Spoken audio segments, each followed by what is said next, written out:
Travels into Several Remote Nations of the World by Lemuel Gulliver with some assistance by Jonathan Swift. Chapter the first, in which the author gives some account of himself and family, his first inducements to travel, he is shipwrecked and swims for his life, gets safe on shore in the country of Lilliput, is made a prisoner, and carried up the country. My father had a small estate in Nottinghamshire. I was the third of 5 sons. He sent me to Emmanuel College in Cambridge at 14 years old, where I resided 3 years and applied myself close to my studies, but the charge of maintaining me, although I had a very scanty allowance, being too great for a narrow fortune, I was bound apprentice to Mr. James Bates, an eminent surgeon in London, with whom I continued 4 years. My father now and then sending me small sums of money. I laid them out in learning navigation and other parts of the mathematics, useful to those who intend to travel, as I always believed it would be some time or other my fortune to do. When I left Mr. Bates, I went down to my father, where by the assistance of him and my Uncle John and some other relations, I got £40, and a promise of £30 a year to maintain me at Leyden. There I studied physic 2 years and 7 months, knowing it would prove useful in long voyages. Soon after my return from Leyden, I was recommended by my good master, Mr. Bates, to be the surgeon to the Swallow, Captain Abram Pennell, commander, with whom I continued 3 years and a half, making a voyage or 2 in the Levant and some other parts. When I came back, I resolved to settle in London, to which Mr. Bates, my master, encouraged me, and by him I was recommended to several patients. I took part of a small house in the Old Drury, and being advised to alter my condition, I married Mrs. Mary Burton, second daughter to Mr. Edmund Burton, hosier, in Newgate Street, with whom I received £400 for a portion. But my good master Bates dying in 2 years after, and I having few friends, my business began to fail, for my conscience would not suffer me to imitate the bad practice of too many among my brethren. Having therefore consulted with my wife, and some of my acquaintance, I determined to go again to sea. I was surgeon successively in 2 ships, and made several voyages for 6 years to the East and West Indies, by which I got some addition to my fortune. My hours of leisure I spent in reading the best authors, ancient and modern, being always provided with a good number of books, and when I was ashore, in observing the manners and dispositions of the people, as well as learning their language, wherein I had a great facility by the strength of my memory. The last of these voyages proving not very fortunate, I grew weary of the sea, and intended to stay at home with my wife and family. I moved from the Old Drury to Fetter Lane, and from thence to Wapping, hoping to get business among the sailors, but it would not turn to account. After 3 years' expectation that things would mend, I accepted an advantageous offer from Captain William Pritchard, master of the Antelope, who was making a voyage to the South Sea. We set sail from Bristol, May 4th, 1699, and our voyage was at first very prosperous. It would not be proper, for some reasons, to trouble the reader with the particulars of our adventures in those seas. Let it suffice to inform him that in our passage from thence to the East Indies, we were driven by a violent storm to the northwest of Van Diemen's Land. By an observation, we found ourselves in the latitude of 30 degrees 2 minutes south. 12 of our crew were dead by immoderate labor and ill food. The rest were in a very weak condition. On the 5th of November, which was the beginning of summer in those parts, the weather being very hazy, the seamen spied a rock within a half cable's length of the ship, but the wind was so strong that we were driven directly upon it and immediately split. 6 of the crew, of whom I was one, having let down the boat into the sea, made a shift to get clear of the ship and the rock. We rowed, by my computation, about 3 leagues, till we were able to work no longer, being already spent with labor while we were in the ship. We therefore trusted ourselves to the mercy of the waves, and in about half an hour the boat was overset by a sudden flurry from the north. What became of my companions in the boat, as well as those who escaped on the rock or were left in the vessel, I cannot tell. but conclude that they were all lost. For my own part, I swam as fortune directed me, and was pushed forward by wind and tide. I often let my legs drop, and could feel no bottom, but when I was almost gone, and able to struggle no longer, I found myself within my depth, and by this time the storm was much abated. The declivity was so small that I walked near a mile before I got to the shore, which I conjectured was about 8 o'clock in the evening. I then advanced forward near half a mile, but could not discover any sign of houses or inhabitants. At least, I was in so weak a condition that I did not observe them. I was extremely tired, and with that, and the heat of the weather, and about a half a pint of brandy that I drank as I left the ship, I find myself much inclined to sleep. I lay down on the grass, which was very short and soft, where I slept sounder than ever I remembered to have done in my life, and, as I reckoned, about 9 hours, for when I awaked, it was just daylight. I attempted to rise, but was not able to stir, for as I happened to lie on my back, I found my arms and legs were strongly fastened on each side of the ground, and my hair, which was then long and thick, tied down in the same manner. I likewise felt several slender ligatures across my body, from my armpits to my thighs. I could only look upwards. The sun began to grow hot, and the light offended my eyes. I heard a confused noise about me, but in the posture I lay, I could see nothing except the sky. In a little time, I felt something alive moving on my left leg, which, advancing gently forward over my breast, came up almost up to my chin, when, bending my eyes downward as much as I could, I perceived it to be a human creature, not 6 inches high, with a bow and arrow in his hands, and a quiver at his back. In the meantime, I felt at least 40 more of the same kind, as I conjectured, following the first. I was in the utmost astonishment, and I roared so loud that they all ran back in a fright, and some of them, as I was afterwards told, were hurt with the falls they got by leaping from my sides upon the ground. However, they soon returned, and one of them, who ventured so far as to get a full sight of my face, lifting up his hands and eyes by way of admiration, cried out in shrill but a distinct voice, "Hekine degul!"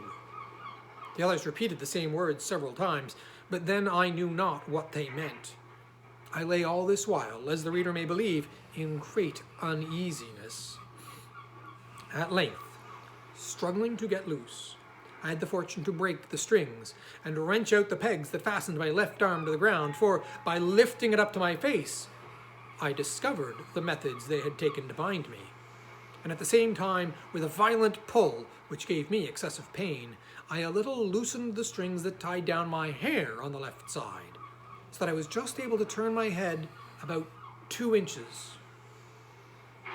But the creatures ran off a second time before I could seize them, whereupon there was a great shout in a very shrill accent, and after it ceased I heard one of them cry aloud, "Tolgo Phonak," when, in an instant, I felt above 100 arrows discharged on my left hand, which pricked me like so many needles. And besides, they shot another flight into the air, as we do bombs in Europe, whereof many, I suppose, fell on my body, although I felt them not, and some on my face, which I immediately covered with my left hand.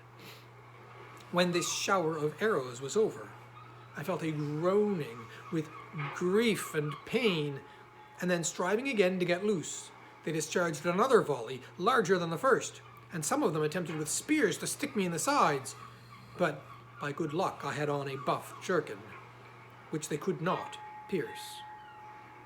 I thought it the most prudent method then to lie still, and my design was to continue so until night, when, my left hand being already loose, I could then easily free myself, and as for the inhabitants, I have reason to believe I might be a match for the greatest army they could bring against me, if they were all the same size with him that I saw. But fortune disposed otherwise of me.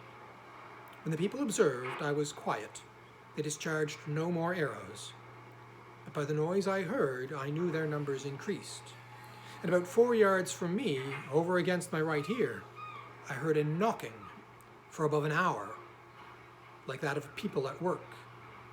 When, turning my head that way, as well as the pegs and strings would permit me, I saw a stage erected about 1.5 feet from the ground, capable of holding 4 of the inhabitants, with 2 or 3 ladders to mount it, from whence one of them, who seemed to be a person of quality, made me a long speech, whereof I understood not one syllable. But I should have mentioned that before the principal person began his oration, he cried out 3 times, "Langro dehul san." These words, and the former, were afterwards repeated and explained to me. Whereupon immediately about 50 of the inhabitants came and cut the strings that fastened the left side of my head, which gave me the liberty of turning it to the right, and of observing the person and gesture of him that was to speak. He appeared to be of a middle age, and taller than any of the other 3 who attended him, whereof one was a page that held up his train, and seemed to be somewhat longer than my middle finger, and the other 2 stood one on each side to support him. He acted every part of an orator, and I could observe many periods of threatenings, and of other promises of pity and kindness. I answered in a few words, but in the most submissive manner, lifting up my left hand and both my eyes to the sun, as if calling him for a witness. And being almost famished with hunger, having not eaten a morsel for some hours before I left the ship, I found the demands of nature so strong upon me that I could not forbear showing my impatience, perhaps against the strict rules of decency, by putting my finger frequently to my mouth, to signify that I wanted food. The Hergo, for so they call a great lord, as I afterwards learnt, understood me very well. He descended from the stage, and commanded that several ladders should be applied to my sides, on which above 100 of the inhabitants mounted, and walked toward my mouth, laden with baskets full of meat, which had been provided and sent thither by the king's orders, upon the first intelligence he received of me. I observed there was the flesh of several animals, but could not distinguish them by the taste. There were shoulders, legs, and loins, shaped like those of mutton, and very well dressed, but smaller than the wings of a lark. I ate them by 2 or 3 at a mouthful, and took 3 loaves at a time, about the bigness of musket bullets. They supplied me as fast as they could, showing 1,000 marks of wonder and astonishment at my bulk and appetite. I then made another sign that I wanted to drink. They found by my eating that a small quantity would not suffice me, and being a most ingenious people, they slung up, with great dexterity, one of their largest hogsheads, and then rolled it toward my hand, and then beat out the top. I drank it off at a draught, and which I might well do, for it did not hold half a pint, and it tasted like a small wine of Burgundy, but much more delicious. They brought me a second hogshead, which I drank in the same manner, and made signs once more, but they had none more to give me. When I had performed these wonders, they shouted for joy, and danced upon my breast, repeating several times as they did at first, "Hekina degul." They made me a sign that I should throw down the 2 hogsheads, but first warning the people below to stand out of the way, crying aloud, "Borax mevola." And when they saw the vessels in the air, there was a universal shout of "Hekina degul." I confess, I was often tempted, while they were passing backwards and forward on my body, to seize 40 or 50 of the first that came in my reach, and to dash them against the ground. But the remembrance of what I had felt, which probably might not be the worst they could do, and the promise of honor I had made them, for so I interpreted my submissive behavior, soon drove out these imaginations. Besides, I now considered myself as bound by the laws of hospitality to a people who had treated me with so much expense and magnificence. However, in my thoughts I could not sufficiently wonder at the intrepidity of these diminutive mortals, who durst venture to mount and walk upon my body while one of my hands was at liberty, without trembling at the very sight of so prodigious a creature as I must appear to them. After some time, when they observed that I made no more demands for meat, there appeared before me a person of high rank from his imperial majesty. His Excellency, having mounted on the small of my right leg, advanced forwards up to my face with about 12 of his retinue, and producing his credentials under the signet royal, which he applied close to my eyes, spoke about 10 minutes without any signs of anger, but with a kind of determinate resolution, often pointing forwards, which, as I afterwards found, was towards the capital city, about a half-mile distant, whither it was agreed by His Majesty in council that I must be conveyed.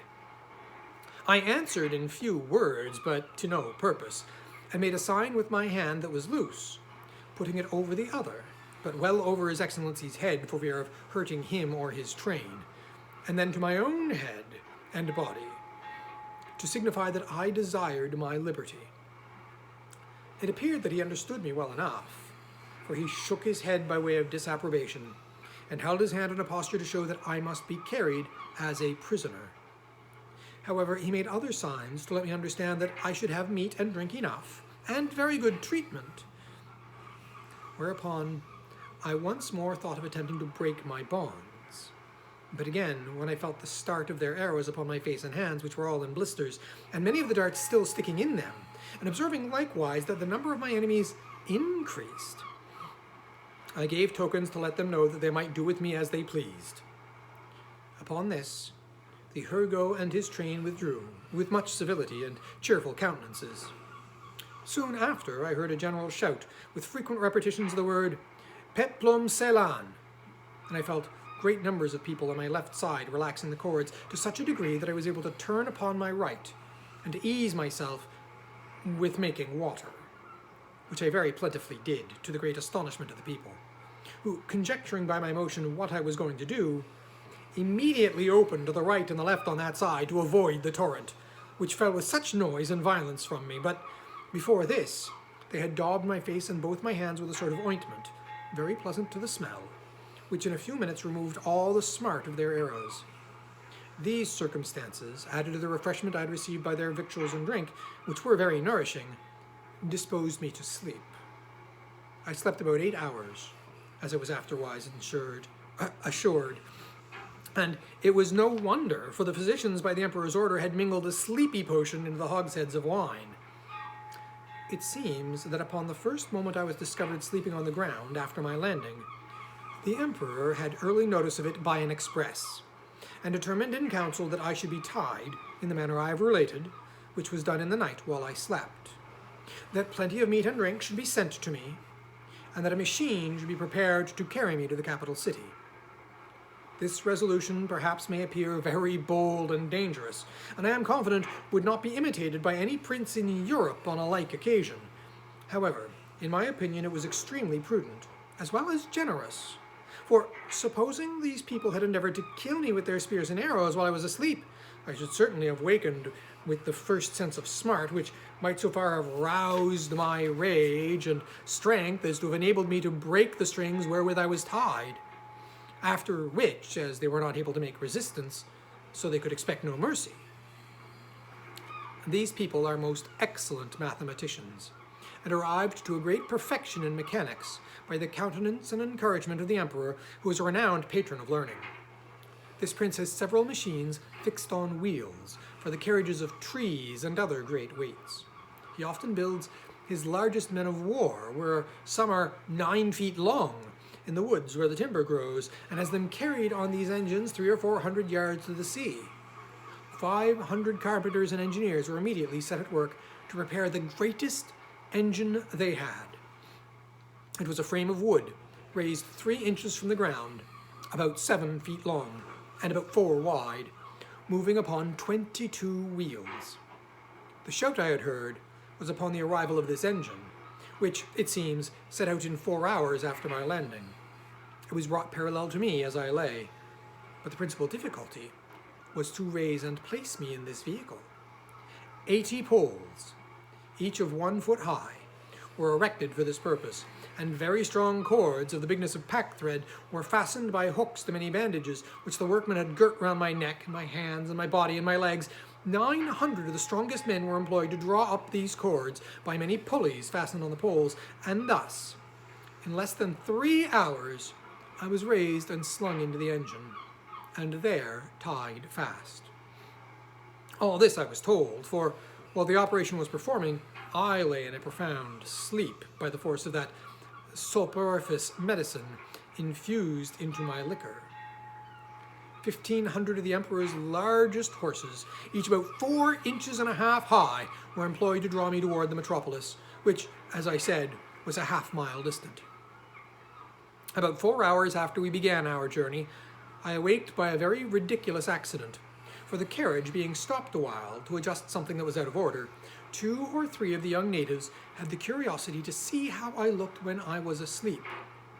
They climbed up into the engine, and advancing very softly to my face, one of them, an officer in the guards, put the sharp end of his half-pike a good way up into my left nostril, which tickled my nose like a straw,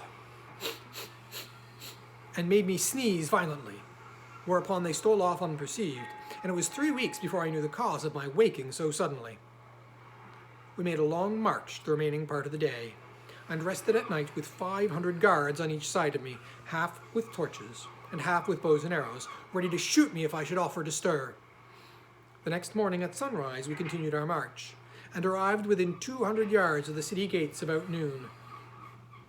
The Emperor and all his court came out to meet us, but his great officers would by no means suffer his majesty to endanger his person by mounting on my body.